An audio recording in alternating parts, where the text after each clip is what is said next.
IndiGo airlines మాతృ సంస్థ InterGlobe aviation లిమిటెడ్ను రాహుల్ భాటియా, రాకేష్ గంగ్వాల్ కలిసి స్థాపించారు.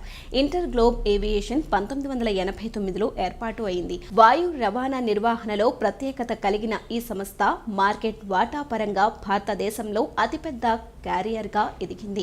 రాహుల్ భాటియా ఇంటర్ గ్లోబ్ ఏవియేషన్కు గ్రూప్ మేనేజింగ్ డైరెక్టర్గా వ్యవహరిస్తున్నారు.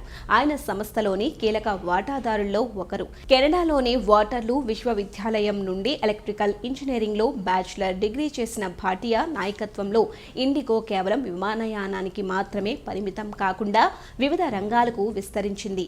వీటిలో hospitality, logistics, technology, air line management, pilot శిక్షణ, ఎయిర్ క్రాఫ్ట్ నిర్వహణ, ఇంజనీరింగ్ వంటి ముఖ్య వ్యాపార వెంచర్లు ఇండిగోలో ఉన్నాయి. ఫోర్బ్స్ తెలిపిన వివరాల ప్రకారం రాహుల్ భాటియా ఆస్తుల నికర విలువ 8.1 బిలియన్లు, అంటే సుమారుగా 67,230 కోట్లు. ప్రపంచ బిలియనియర్ల జాబితాలో రాహుల్ భాటియా 420వ స్థానంలో ఉన్నారు. అతను ఇంటర్ గ్లోబ్ ఏవియేషన్ లో ప్రమోటర్ గా ఉంటూ నేరుగా 0.01% వాటా లేదా 40,000 షేర్లను కలిగి ఉన్నారు. మరొక సహ వ్యవస్థాపకుడు అయిన రాకేష్ గంగ్వాల్ ఇండిగోను స్థాపించడంలో కీలక పాత్ర పోషించినప్పటికీ 2022లో కంపెనీ డైరెక్టర్ల బోర్డు నుండి వైదొలిగారు.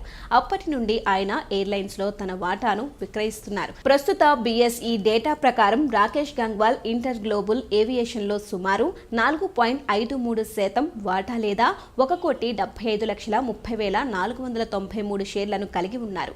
అంతకుముందు ఆయన దాదాపు 13.5% వాటా కలిగి ఉండేవారు.